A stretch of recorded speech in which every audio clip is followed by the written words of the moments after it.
Hello everyone, welcome back to my channel. So today I'm back with another tutorial for you guys, and today we will be doing another DIY fake press on nails, and this is a super easy, beautiful, elegant look. We're going to be doing some black nails requested by one of my lovely subscribers. So as you guys can see here, like I usually begin my videos, I'm just prepping the nails. I just finished pushing back the cuticles. Now I'm applying my peel off coat, and now later on you guys are going to see me buffing out the nails and then me applying the base and curing the nails as well. And then you guys will see the filing and buffing process, and then we will get straight into the tutorial.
So right here I'm using the LA Colors Art Deco polish, and all the polishes here are from the Dollar Tree. This one along with the top coat, which is the Gel Shine by Kiss, and then here I'm just painting my nails, and the glitter as well is from the Dollar Tree. They have like a pack of 6 for $1 of this very fine glitter.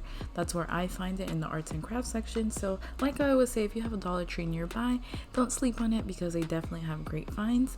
And the only things here that are not from the Dollar Tree are the nails and the rhinestones. Everything else is from the Dollar Tree. So I hope you guys are enjoying this tutorial. Don't forget to like, comment, share, and subscribe. Once again, thank you so much for all the love and support, and to all my lovely subscribers. And remember, you guys could always comment down below if you have any nail requests.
hope you guys enjoyed this tutorial. I really loved these nails. I'm actually really glad one of my subscribers requested me to do black nails because I hadn't done any on this channel. So thank you so much once again for all the love and support. Till next time.